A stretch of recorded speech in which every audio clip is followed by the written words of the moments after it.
I grip my water glass tighter, knuckles whitening as Marissa's words hang in the air between us. So next week I'll be moving into your place, she says with a casual smile, as if announcing she's switching to almond milk or taking up jogging, just until I figure things out. The champagne pops open beside me, my father beaming as he pours the bubbling liquid into crystal flutes I've never seen before.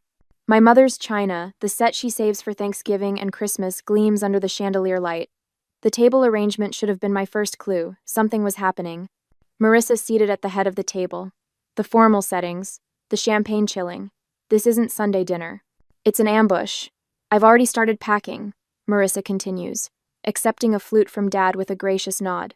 It shouldn't take more than a day to get everything moved in.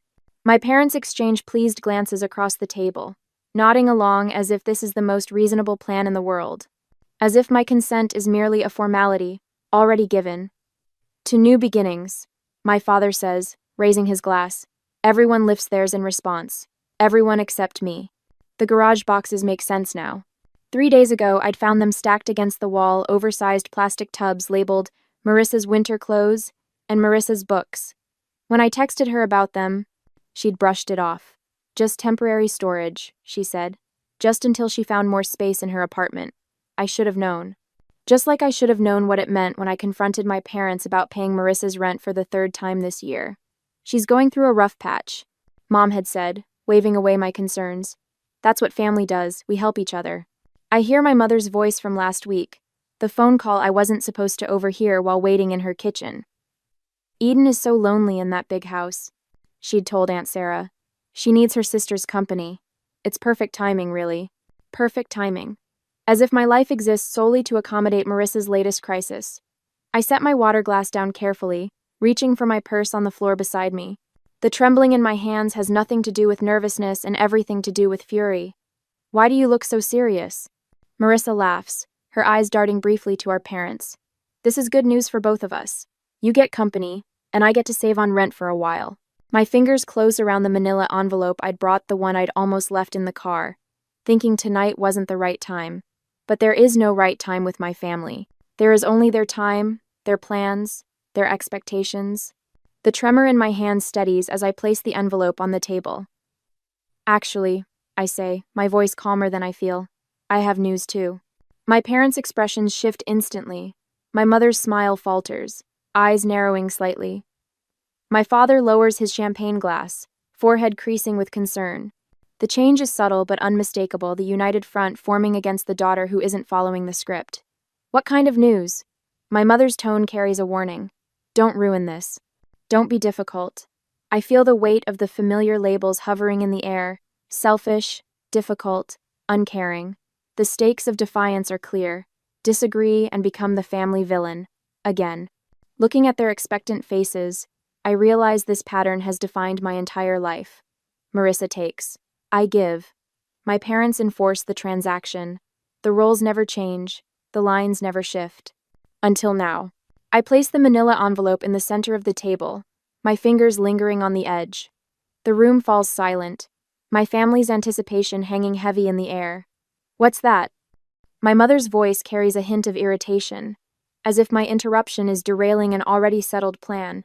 This, I say, carefully withdrawing the papers inside, is the sale agreement for my house. I sold it last week. I have 30 days left before I move. The silence that follows is absolute. Marissa's champagne glass slips from her fingers, shattering against the hardwood floor. No one moves to clean it up. My father's mouth opens and closes like a fish suddenly finding itself on dry land. You what? Marissa finally whispers. I flip through my phone, pulling up the Pinterest board I discovered this morning. Interesting timing, isn't it? While you were planning to move in, Mom and Aunt Sarah were already designing your future bedroom in my house. I turn the screen toward them, displaying their meticulous board labeled Marissa's new room. My throat tightens as I watch recognition flash across their faces. 9 years of saving every possible penny, working overtime, sacrificing vacations and new clothes, all to afford that house, my dream home. And to them, it was just another resource to be redirected to Marissa. My father stands abruptly, towering over me. You can just cancel the sale, he says, waving his hand dismissively. These things have cooling off periods. My mother rises too, resting her hand on his arm. Eden, we already promised Marissa she could stay as long as she needed. You can't possibly expect her to find a place in 30 days. Actually, Aunt Sarah pipes up from the end of the table. We were going to move most of her things next Tuesday while you were at work, just to make it easier for everyone. The coordinated betrayal steals my breath. I glance at Dorothy, my mother's oldest friend, sitting uncomfortably beside Aunt Sarah. She stares fixedly at her plate, avoiding eye contact with everyone. You can't do this, my father says, his voice hardening. What about your property taxes coming due? You know I always help with those. The implied threat isn't subtle. His one annual contribution to my finances dangled now as leverage. Eden, my mother says softly, her voice taking on the concerned tone she uses when discussing unstable people. I'm worried about you. This kind of impulsive decision-making isn't like you. Are you feeling all right? Have you been taking care of yourself? I recognize the strategy immediately. If not compliant, then possibly unwell. It's a familiar path in our family dynamic, one that's kept me in line for years. You did this on purpose, Marissa accuses, tears streaming down her face. You found out I needed a place to stay and sold your house just to spite me. The accusation lands like a physical blow. This is how it always goes. My boundaries recast as cruelty, my self-preservation painted as selfishness. For a moment, I consider explaining the truth. The catastrophic roof replacement that drained my savings, the water line break, the heating system failure. The mounting financial pressure that made selling not just advisable but necessary. But what would be the point? They've already cast me as the villain in this family drama. Why give them more ammunition? I made this decision for my own reasons, I say instead, keeping my voice steady. And it's final. So you're just going to leave your sister homeless? My mother's voice rises. After everything we've done for you? The familiar weight of guilt settles on my shoulders. Everything they've done for me. The invisible ledger of family obligation that only ever seems to accumulate in one direction. Marissa isn't homeless, I point out.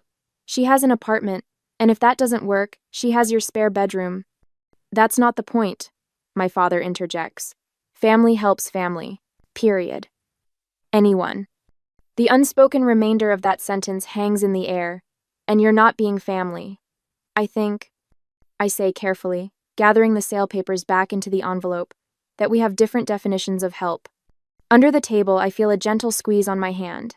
Dorothy, still avoiding eye contact with everyone else, whispers so quietly I almost miss it. Good for you. It's a small validation, but in this moment, it feels monumental. One person in this room doesn't see me as selfish or cruel for protecting myself. As I sit there with my family's accusations hanging in the air, I wonder whether I should explain the financial struggles that forced me to sell my beloved home, or simply hold firm without justifying my decision. Would sharing my vulnerability help them understand, or just give them new ammunition to use against me? The first call comes Tuesday morning while I'm fixing my coffee. Aunt Sarah's name flashes on my phone screen, unusual for a weekday before 9. Eden, honey, I just talked to your mother. Her voice carries that particular tone, the one reserved for funerals and family scandals. Is it true you sold your house just to keep Marissa from staying with you? My coffee sloshes over the rim of my mug, scalding my fingers. What? Marissa called me in tears last night, said you sold your beautiful home out of spite, knowing she needed a place to stay. The burning on my hand fades as a different heat rises in my chest. That's not what happened. Your sister will be homeless, Eden. I never thought you could be so cruel. The calls continue all day. Uncle Robert, Cousin Jennifer, even my father's golf buddy Chuck, whose connection to this situation escapes me entirely. Each conversation follows the same script. Marissa's desperate situation, my apparent heartlessness, their profound disappointment in me. While preparing dinner, I make the mistake of checking Facebook. Marissa's latest post appears at the top of my feed. The hardest lesson in life is learning who truly has your back when times get tough. Family should be forever, not just when it's convenient. 27 sympathetic comments follow, including one from Mom. We're here for you, sweetheart. Always. The knife in my hand chops carrots with increasing force. The final blow comes Thursday, when my colleague Lisa stops by my desk, her expression pinched with concern. I ran into your sister at Starbucks this morning, she says, lowering her voice. She told me about the house situation. If you need help finding her temporary housing, my church has a program. The carrot pieces on my cutting board splinter under the blade. What exactly did Marissa tell you? Lisa shifts uncomfortably. Just that she's facing homelessness because of some sudden decision you made. She seemed really upset. My jaw tightens so hard it aches. Thanks for your concern, Lisa. But Marissa isn't homeless. She has an apartment, and parents with a 4-bedroom house. After Lisa leaves, I lock myself in the bathroom stall, hands trembling as I text my sister. Stop telling people I'm making you homeless. It's a lie and you know it. Her response arrives instantly. You're selling the house I was counting on. What would you call it? The roof replacement came first, $11,000 I hadn't budgeted for, when the March storms revealed leaks in 3 different rooms. I emptied my vacation fund and took a small loan, telling myself it was a one-time emergency. Then the water line broke in April. $8,200 for emergency repairs and landscape restoration. I canceled plans to visit my college roommate in Arizona, picked up weekend marketing work for a local realtor, and ate ramen for dinner more nights than I care to admit. The heating system failure in June was the final blow, $5,000 I simply didn't have. Each night after work, I'd sit at my kitchen table, surrounded by spreadsheets and bank statements, calculating and recalculating figures that refused to balance. The crying started around then. Silent tears that came only after midnight, when I was certain no neighbors walking dogs might glance through my windows and see the truth that the woman they waved to each morning, the one who always appeared composed and capable, was falling apart behind closed doors. My reflection in the bathroom mirror each morning reveals the caused dark hollows beneath my eyes that concealer can't quite hide, collarbones more pronounced against my blouses. When my pants began slipping at the waist, I punched new holes in my belt, rather than buy smaller sizes. Temporary situation, temporary solution. While maintaining this facade, I pack my home each evening. 9 years of memories sorted into keep, donate, and trash. Books that once lined entire walls now fill boxes stacked in corners. The wedding photos of friends, the graduation pictures of cousins, the vacation snapshots all bubble-wrapped and nestled in containers labeled with blue marker. Through it all, I document everything. Bank statements in chronological order. House repair invoices filed by date and category. Text messages screenshot and saved. A fortress of paper proof against the siege of family fiction. While packing my office bookshelf, I find it a framed photo I'd almost forgotten. Me, standing on the front porch of this house, the day I signed the mortgage papers, keys clutched in my hand, smile threatening to split my face. The realtor had taken it as a surprise, catching the exact moment I realized I'd actually done it, purchased a home entirely on my own. I traced the frame's edge, remembering that feeling. Pride without a hint of apology. Accomplishment without anyone else's approval attached. I place it carefully atop the nearest keep box, this tangible reminder of what I built and what no one can diminish. The doorbell rings Saturday afternoon, while I'm wrapping dishes in newspaper. Through the front window, I spot my parents' Buick in the driveway, Marissa's red compact behind it. No warning text, no courtesy call. I consider not answering, but the knocking grows more insistent. When I open the door, they file in like funeral directors, solemn, judgmental, prepared to manage a difficult situation. Mom spots the boxes immediately. You're really going through with this madness. I fold the newspaper around another plate, securing it with tape. The closing is in 3 weeks. Your sister needs you. Mom's voice rises slightly. You've always been selfish, but this is beyond understanding. Your sister needs you. The plate in my hands remains steady, though something shifts inside me. I've spent my entire life being told what Marissa needs. The words emerge calmer than I feel. Did anyone ever ask what I need? Dad clears his throat. Eden, be reasonable. I need financial stability. I need to sleep at night without panic attacks about bills. I need to not drain my retirement fund for house repairs I can't afford. I continue wrapping dishes methodically. Unlike past confrontations, I don't stop what I'm doing to give them my full attention. I don't offer beverages or comfortable seats. I continue my work while they stand awkwardly in my half-packed kitchen. We're your family, Mom says, voice wavering between anger and disbelief. Yes, you are. And I've never once asked you for money. Not for college, not for my first apartment, not for this house, and not for the repairs that drained my savings. For once, they have no immediate response. Marissa stares at the floor, unable to meet my eyes. Dad examines the ceiling as if architectural features have suddenly become fascinating. I realize with startling clarity that I no longer need their approval or understanding. The constant ache for validation I've carried since childhood has quieted, replaced by something sturdier. When I stand to reach for another stack of plates, I notice my posture has changed. Shoulders back, spine straight, eyes level with theirs instead of downcast as usual. The physical manifestation of an internal shift. Dorothy arrives that evening with Thai food and 2 bottles of wine. She helps me pack photo albums while sharing stories of her own sister, the one who didn't speak to her for 3 years after Dorothy refused to co-sign a loan. Family patterns are the hardest to break, she says, carefully wrapping a crystal vase my grandmother left me. But sometimes breaking them is the only way forward. Monday brings an unexpected text from my colleague Thomas. Need help moving? Got a truck and strong back. Family often sees us least clearly. Just say when. That afternoon, Barbara, my financial advisor, emails confirmation of my townhouse application approval. Based on your financials, this move reduces your housing costs by 42%. The right decision for your long-term security. Call if you need anything else.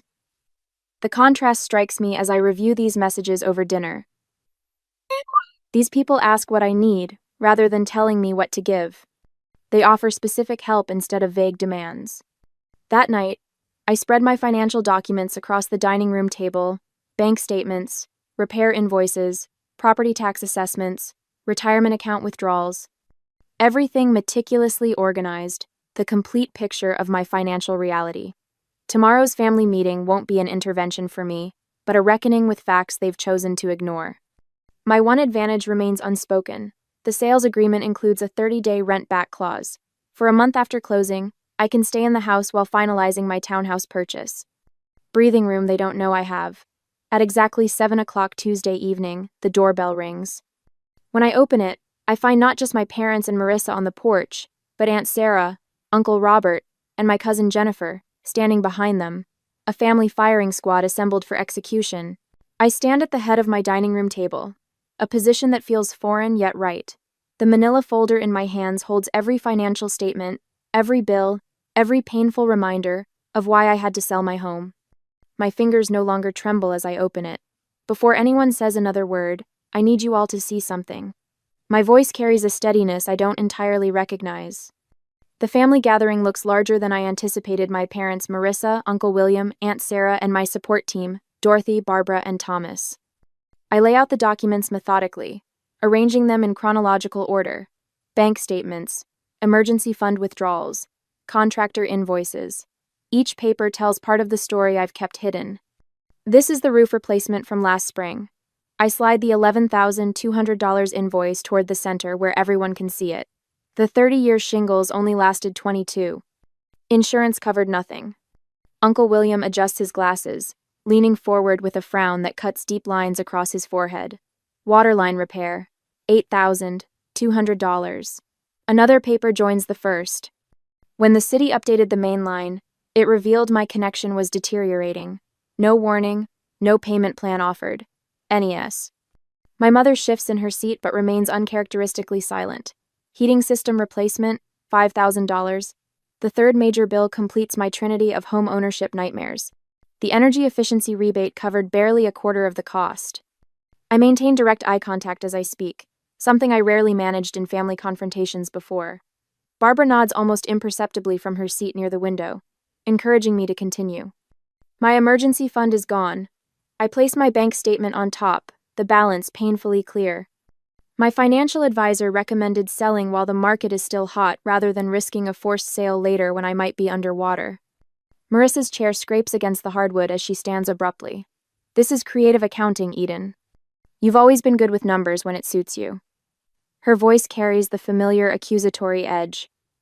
You're just trying to avoid your family responsibilities. Uncle William, whose judgment I've feared since childhood, surprises me by turning toward my sister. Marissa, what's your current employment situation? Last I heard you were between jobs. The unexpected redirection leaves Marissa fumbling. I'm exploring opportunities. The job market is complicated right now. My mother jumps in. William, This isn't about employment. Family duty exists regardless of finances. Eden has always had that beautiful house with all that extra space. Speaking of space, Aunt Sarah interjects, her reading glasses perched on her nose as she examines my heating bill. Why can't Marissa stay with you and Roger? You have that guest room you just redecorated.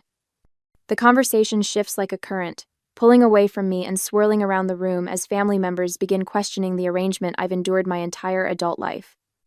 Dorothy clears her throat. I've known this family for 20 years.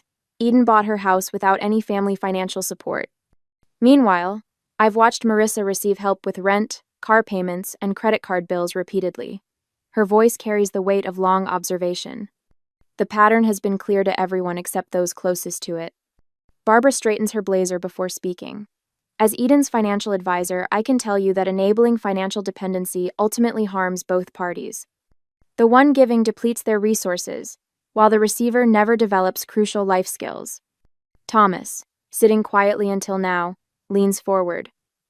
My brother lived with my parents until he was 42. They paid his bills, made his appointments, solved his problems. When they passed, he had no idea how to function. He lost their house within a year because he never learned to manage money. He glances at my parents. Sometimes the most loving thing is to stop rescuing someone.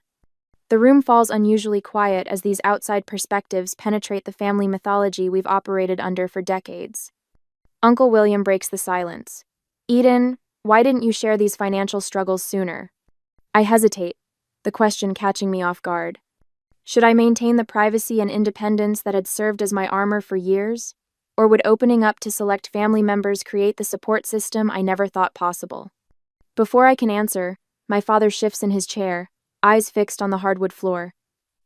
It's the first time I can remember him sitting through a family discussion without dominating it. My mother's rigid posture gradually softens, her hands now resting open on the table instead of clenched in her lap. Marissa stands suddenly, grabbing her purse. This is ridiculous. You're all acting like I'm some kind of parasite. Eden has always been the golden child with her perfect house and perfect job, while everyone ignores how hard things have been for me. When no one jumps to her defense, she storms toward the door. The slam echoes through the house as she leaves. Uncle William waits for the reverberations to fade before speaking again. I think it's time we had a family financial planning session, for everyone. He looks pointedly toward my parents, including Marissa. My mother's eyes glisten with unshed tears, but for once, they're not being weaponized against me. My father reaches for her hand across the table, his face unreadable, but his silence speaking volumes. For the first time in a family confrontation, I'm not the one left feeling like I've done something wrong. I arrange the last of my kitchen glasses into a box, wrapping each one in newspaper with methodical precision. My final week into my 30-day countdown, and the house already feels hollow, memories peeling away with each item packed. The doorbell rings. I check my watch right on time. My parents are nothing if not punctual when they have an agenda. I open the door to find not just my parents but Marissa too, standing on my porch like a united front. My mother clutches her purse with white knuckles. My father's smile appears rehearsed. Eden, honey, my mother says, stepping inside without waiting for an invitation. We've been talking, and we think we've found the perfect solution. A compromise, my father adds, his voice carrying that false cheerfulness he reserves for difficult conversations. Marissa follows them in, her eyes darting around my half-packed living room before settling on me with a practiced look of gratitude. I really appreciate you hearing us out. They arrange themselves on my couch, the only piece of furniture not yet wrapped in moving blankets, while I remain standing. The power dynamic isn't lost on me. We know selling the house is your decision. My mother begins, punctuating her words with a nervous laugh. But instead of Marissa moving in with you, what if you helped her get her own place? My father nods enthusiastically, while carefully avoiding any mention of actual numbers. Just a loan to get her started. With your success, it would hardly affect you. Unlike me, Marissa interjects, her voice soft and rehearsed. Some people just have bad luck, you know? The implication hangs heavy in the air between us. You're successful. She's struggling. You owe her this. My mother leans forward, her voice dropping to a conspiratorial whisper. Eden, the family has always stuck together. If you can't help your sister just this once. She trails off, the threat clear. Cut Marissa off, and I cut myself off from the family. I walk to the dining room table where I've laid out several documents. They watch me, confusion replacing their certainty. I'm meeting with my lender tomorrow, I say, picking up a pre-approval letter.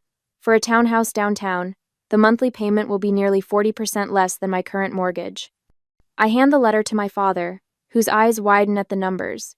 Selling this house isn't just about Marissa. It's about rebuilding my emergency savings after 3 major home repairs drained them. It's about reducing my financial stress. I take a deep breath. It's about finally prioritizing my financial health. My mother starts to speak, but I hold up my hand. I can't support Marissa financially, I continue, but I can help her support herself. I pull a business card from my pocket and hold it out to Marissa. She stares at it without taking it. Our marketing department has an entry-level position opening next week. The starting salary would cover rent on a 1-bedroom apartment. I spoke to HR yesterday, and they'd be willing to interview you. Marissa's mouth opens, then closes. For once, she seems genuinely speechless. This isn't charity, I add. It's an opportunity. Whether you take it is your choice. My father stands abruptly, moving toward the window where bare hooks show where family photos once hung. Eden, be reasonable.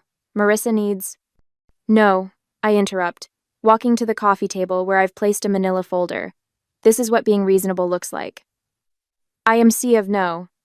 I open the folder and pull out a spreadsheet, placing it on the table between us. The itemized list contains every financial gift my parents have given Marissa over the past 5 years. Car payments, rent supplements, credit card bailouts. The total at the bottom, circled in bright red, makes my mother gasp. I compiled this from the conversations you've had in front of me. I suspect the actual total is higher. My father picks up the paper, his forehead creasing as he studies the numbers. This isn't love, I say quietly. It's dependence, and it's hurting both of you. My father opens his mouth to object, then falls silent, his eyes fixed on the spreadsheet. We just wanted to help her, my mother whispers, tears welling in her eyes. The best help is teaching someone to stand on their own, I reply, my voice steady despite the hammering in my chest. You taught me that once, remember? When I wanted to quit college because it was too hard? The memory hangs between us, my father refusing to let me move back home, when calculus overwhelmed me, insisting I find a tutor instead. We're doing you no favors by making life too easy, he'd said then. Strange how principles change when applied to different daughters. The silence stretches, broken only by the sound of packing tape from the box I'd abandoned when they arrived. Finally, my father puts his arm around my mother's shoulders. We should go, he says quietly.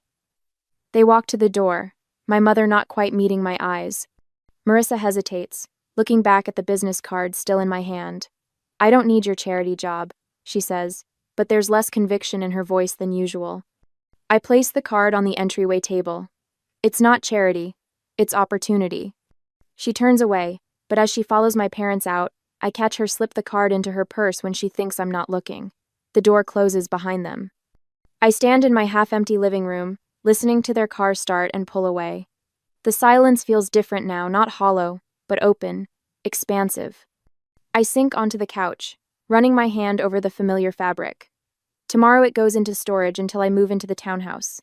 9 years of memories in this house, and now an uncertain future lies ahead.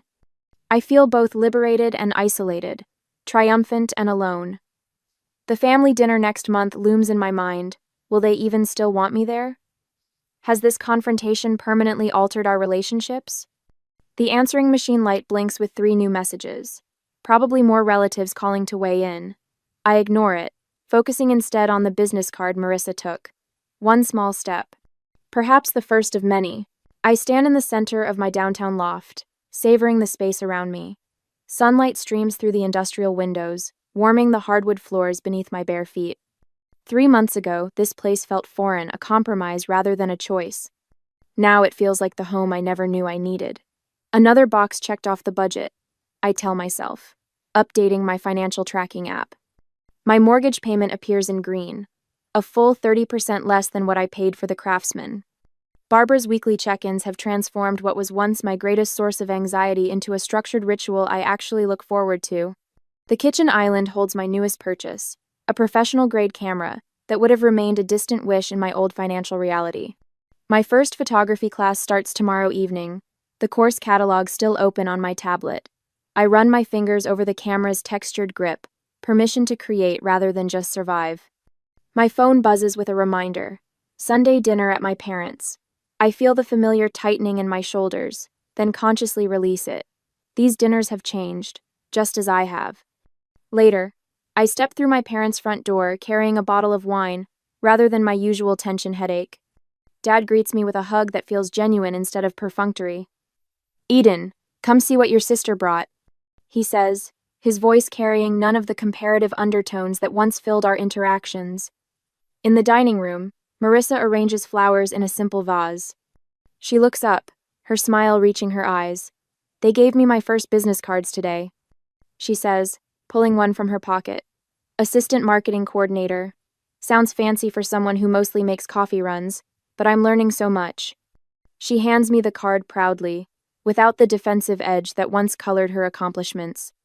My mother appears in the doorway, carrying a casserole that isn't placed strategically closer to Marissa's place setting. "Tell us more about the social media campaign you mentioned last week," Mom says, looking directly at Marissa. Then she turns to me. "And Eden, how was your photography class?" I blink, still adjusting to the novelty of balanced attention.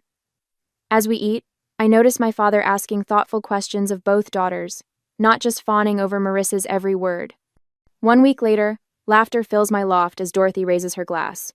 "To homes that shelter us and boundaries that protect us," she toasts.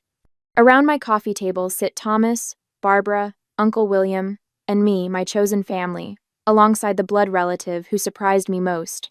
Dorothy presents me with a frame containing 2 photos, me signing my original mortgage papers 9 years ago, and me holding the keys to this townhouse.